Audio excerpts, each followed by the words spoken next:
শুভ বিজয়া আমার প্রত্যেক ছোট্ট ছোট্ট ছাত্র এবং ছাত্রীকে জানাই। আশা করি পুজো তোমরা নির্বিঘ্নে নিরাপদে উপভোগ করেছো। আমার তরফ থেকে তোমাদের স্নেহ এবং ভালোবাসা। তো আজকে দেখো আমরা সরাসরি আমাদের যে অনলাইন ক্লাস প্রতিবার যেরকম হয় সেরকম আবার একটি অনলাইন ক্লাসে আমরা চলে এসেছি। তো আজকের যে বিষয়টি সেটা স্পেশালি ফর ক্লাস 8 এবং এখানে আমরা ইংলিশ গ্রামারে যে বিষয়গুলো আগে করে এসেছি, যে সমস্ত লেসন, তার মধ্যে এটি অন্যতম একটি লেসন যেটা তোমার পরবর্তী ক্ষেত্রেও তোমাদের প্রচণ্ড কাজে লাগবে। তো আজকের যে লেসন, যে বিষয় আজকে পড়ার, সেইটি হচ্ছে ক্লজ। ওকে, তো দেখো ছবিতে আমরা দেখতে পাচ্ছি এখানে ক্লজ বলতে কি বোঝায়। প্রথমে আমাদের মাথায় আসতে পারে ক্লজ বলতে কি বোঝায় বা ক্লজকে অ্যাকচুয়ালি আমরা আর কি নামে ডাকতে পারি। তো দেখো কি লেখা রয়েছে, a clause is a group of words that contains a finite verb expressed or understood. অর্থাৎ ক্লজ হচ্ছে এ গ্রুপ অফ ওয়ার্ডস, বেশ কিছু শব্দের গুচ্ছ। সেখানে কি থাকে দেখো, that contains a finite verb, very very important. যেখানে ফাইনাইট ভার্ব থাকতেই হবে। মেবি ফাইনাইট ভার্ব কখনো ব্র্যাকেটে আছে দেখো, এক্সপ্রেসড অর আন্ডারস্টুড, অর্থাৎ পরিষ্কার করে লেখা থাকতে পারে, অথবা সামটাইমস কখনো আমাদের বুঝে নিতে হতে পারে। আদারওয়াইজ ক্লজেতে যতদূর সম্ভব ফাইনাইট ভার্ব ক্লিয়ারলি এক্সপ্রেসড থেকেই যায়। তো এটাই হচ্ছে ক্লজের সঙ্গে আগে যে আমরা ফ্রেজ পড়েছিলাম তার সাথে অন্যতম পার্থক্য বা ডিফারেন্সের জায়গা। কারণ ফ্রেজে কিন্তু কোনো দিনই কোনোভাবেই কোনো রকম ফাইনাইট ভার্ব থাকতে পারে না। এবার দেখো, আমাদের মনে হতে পারে যে ক্লজের মধ্যে যদি ফাইনাইট ভার্ব থাকে তো ক্লজকে আমরা কি বাক্য বলতে পারি বা সেন্টেন্স বলতে পারি না। কিন্তু কেননা দেখো, ক্লজকে আমরা বলি আ পার্ট অফ সেন্টেন্স, অর্থাৎ বাক্যের অংশ কিন্তু যার মধ্যে অবশ্যই ফাইনাইট ভার্ব থাকতেই হচ্ছে। অর্থাৎ দেখো, সেন্টেন্স হচ্ছে একটা পুরো বাক্য যার পরে আমরা যতিচিহ্ন বা ফুলস্টপ এটসেট্রা বসিয়ে দিতে পারি। কিন্তু ক্লজ হচ্ছে একটা বাক্যের একটা পার্ট, অংশ, যেটা হয়তো আক্ষরিক অর্থে ভাব প্রকাশ করবে, সব কিছুই করবে, তার ফাইনাইট ভার্ব থাকছে, এভরিথিং ওকে, কিন্তু ক্লজকে কিন্তু আমরা সেন্টেন্স বলতে পারি না। সেন্টেন্সের একটু পার্ট হচ্ছে ক্লজ। এবার দেখো, ক্লজের কি কি ক্লাসিফিকেশন হয় একটা চার্ট ওয়াইজ লেখা আছে এখানে। ক্লজকে দেখো আমরা 3 ভাগে ভাগ করতে পারি। প্রথমটিকে বলা হয় principal or independent clause, next বলা হয় সাবঅর্ডিনেট অর ডিপেন্ডেন্ট ক্লজ, আর 3 নম্বরে আছে দেখো কোঅর্ডিনেট ক্লজ। এখন প্রিন্সিপাল অর্থাৎ প্রধান, এবং ওটাকে দেখো ইন্ডিপেন্ডেন্ট নামেও ডাকা হয়। কেন ইন্ডিপেন্ডেন্ট? কারণ ও নিজের থেকে স্বাধীনভাবে কাজ করতে পারে। সাবঅর্ডিনেট অর্থাৎ দেখো প্রিন্সিপালের আন্ডারে রয়েছে, প্রধানের আন্ডারে, অর্থাৎ যেটাকে আমরা বাংলায় অপ্রধান বাক্যাংশ বলতে পারি। এবং সেটিকে বলা হয় ডিপেন্ডেন্ট, অর্থাৎ নিঃসন্দেহে ওটি কারোর উপরে নির্ভর করে থাকছে। 3 নম্বর আছে দেখো কোঅর্ডিনেট ক্লজ। কোঅর্ডিনেশন থাকবে, অর্থাৎ সংযোগ থাকবে, এটা আমরা বুঝতে পারছি। আপাতত দেখো পরের যে পিকচার, এখানে পরিষ্কার লেখা রয়েছে প্রিন্সিপাল ক্লজ বলতে আমরা কি বুঝি। প্রধান বাক্যাংশ যা স্বাধীনভাবে কাজ করে। প্রধান বাক্যাংশ অর্থাৎ বাক্যের প্রধান অংশটি যে নিজের থেকে স্বাধীনভাবে কাজ করতে পারে, বা ধরো নিজের থেকে অ্যাটলিস্ট নিজের পরিষ্কার ভাব একটা প্রকাশ করতে পারবে, বা নিজের দাঁড়ানোর ক্ষমতা আছে, তাকে আমরা প্রিন্সিপাল ক্লজ বলবো। যেমন দেখো কোনো কলেজ, সেই সমস্ত জায়গায় বা অনেক সময় বিভিন্ন স্কুলেতেও প্রিন্সিপাল থাকেন, যিনি হচ্ছে টোটাল কলেজের আন্ডারে যাবতীয় যে কী ব্রাঞ্চেস, আর্টস বলো বা সায়েন্স বলো, যা কিছু কমার্স বলো, সমস্ত কিছু বিভাগ নিয়ে যে টোটাল কলেজটি চলছে তার আন্ডারে যিনি মানে তার আন্ডারে যারা যারা কাজ করছে তাদের সব কিছু সুন্দরভাবে রক্ষণাবেক্ষণ এবং দেখাশোনা সব কিছুর কাজ যিনি করেন তাকে আমরা কিন্তু বলি প্রিন্সিপাল, অর্থাৎ তিনি হচ্ছেন ওই কলেজের প্রধান। তো সেই হিসেবে দেখো এখানেও ক্লজকে বলা হচ্ছে প্রিন্সিপাল ক্লজ। নেক্সট হচ্ছে দেখো প্রিন্সিপালের আন্ডারে যারা কাজ করেন তাদেরকে সবাই আমরা কি বলতে পারি? সাবঅর্ডিনেট। হয়েছে? তো সাবঅর্ডিনেট ক্লজ তাকে আমরা কি বলছি দেখো বাংলায়? অপ্রধান বাক্যাংশ যা অপর কোনো ক্লজের উপর নির্ভরশীল থাকে। তো সাবঅর্ডিনেট ক্লজ হচ্ছে এমন একটি ক্লজ যে দেখো ঠিক প্রিন্সিপাল ক্লজের উল্টো, ও নিজে না তো ক্লিয়ার কাট একটা ইমপ্রেশন তৈরি করতে পারবে, অর্থাৎ ও নিজের থেকে প্রপার ওয়েতে দাঁড়ানোর ক্ষমতা নেই। ও সবসময় নিজের ভাবটা টোটালি ক্লিয়ার করার জন্য অন্য একটি ক্লজকে টেনে নেবে, যার উপরে ও মানে ঠেস দিয়ে দাঁড়িয়ে আছে এরকম। তো দেখো এখানে একটা সেন্টেন্স রয়েছে যেটা দিয়ে আমরা খুব ভালো করে বুঝে নিতে পারবো। I know that he is a player. আমি জানি যে সে হয় একজন খেলোয়াড়।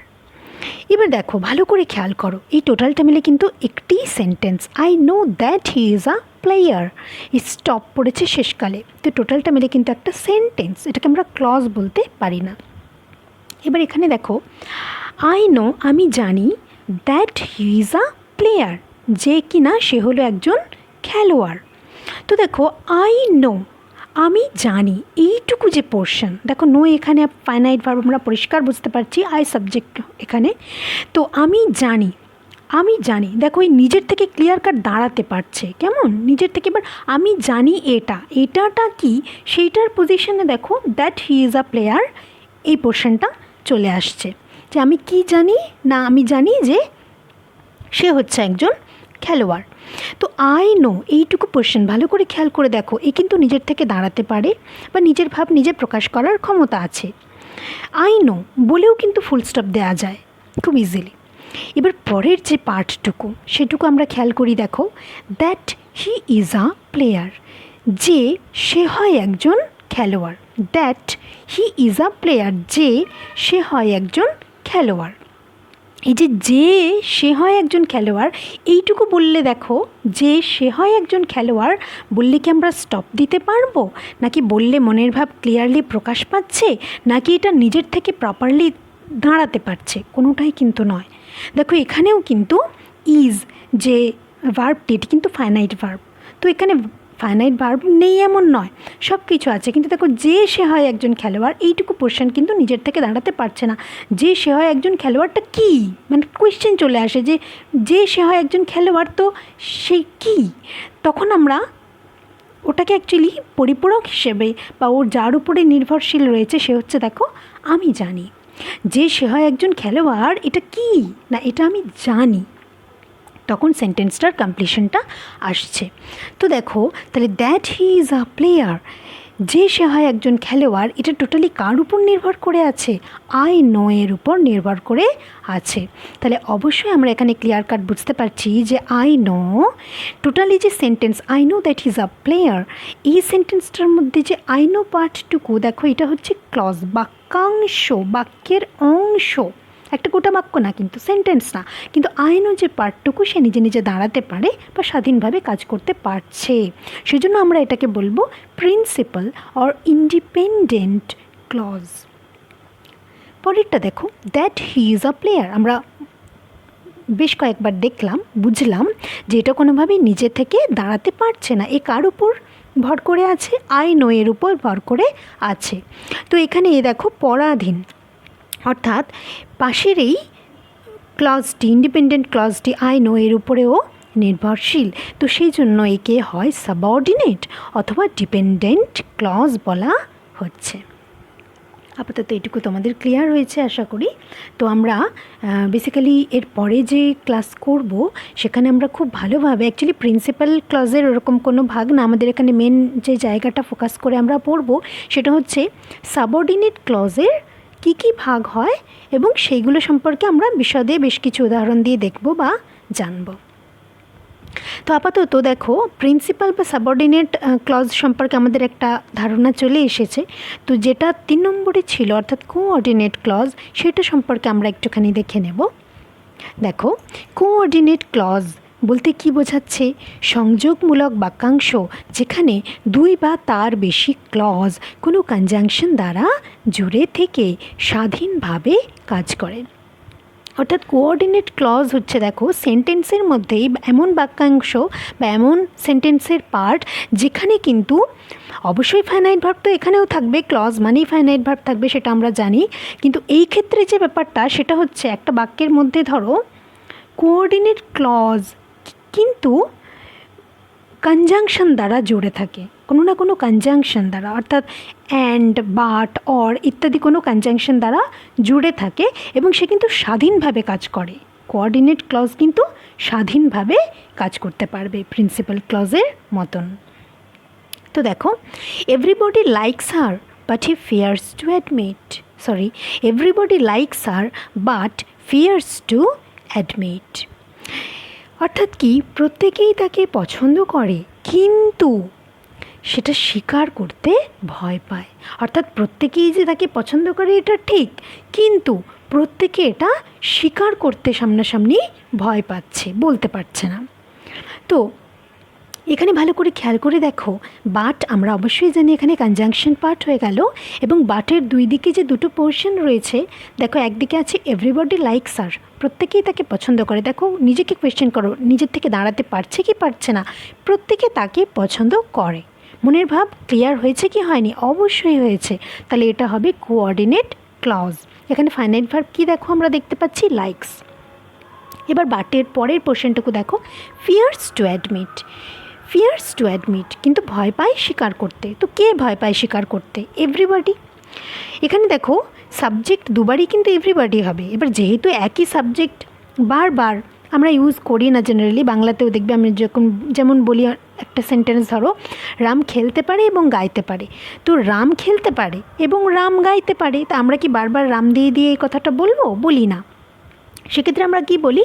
রাম খেলতে পারে এবং গাইতে পারে। তো বারবার একই সাবজেক্ট হলে সেটা দেওয়ার প্রয়োজন পড়ে না, সেটা উজ্জ্ব রেখে দিলেও হয় একবার। তো এক্ষেত্রেও দেখো ফিয়ার্স টু অ্যাডমিটের আগে এভরিবডি বসার কথা, কিন্তু ওটা না বললেও হয়ে যায় যেহেতু একই সাবজেক্ট এখানে কাজ করছে। তার মানে actually everybody fears to admit হয়েছে।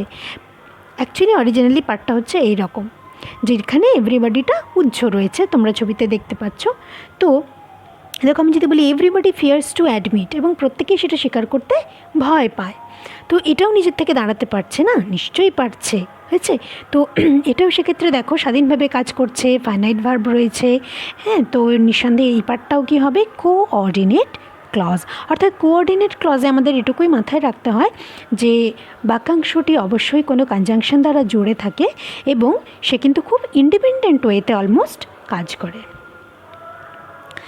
আচ্ছা, এবার আজকে দেখো আমরা সাবঅর্ডিনেট ক্লজ অর্থাৎ যেটা একটু আগে আমরা দেখেছি অপ্রধান বাক্যাংশ বা যাকে আমরা ডিপেন্ডেন্ট ক্লজ বলেও ডেকে থাকি, তো সেই ক্লজের দেখো 3 রকমের প্রকারভেদ হয়। প্রথমটি দেখো noun or nominal clause, noun or nominal clause. Second দেখো অ্যাডজেক্টিভ অর রিলেটিভ ক্লজ। আর 3 নম্বর দেখো অ্যাডভার্বিয়াল ক্লজ। এই তিনটেই কিন্তু সাবঅর্ডিনেট ক্লজের ভাগ, প্রিন্সিপাল ক্লজের কোনো ভাগ নেই।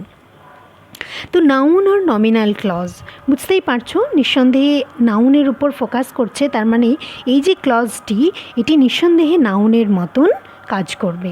নেক্সট দেখো অ্যাডজেক্টিভ অর রিলেটিভ ক্লজ, এটি নিঃসন্দেহে অ্যাডজেক্টিভের মতন কাজ করবে। এবার অ্যাডজেক্টিভের কাজ কি আমরা জানি, যে সংশ্লিষ্ট নাউন বা প্রোনাউনকে সে কোয়ালিফাই করে, তো সেই কাজটাই নিঃসন্দেহে করবে।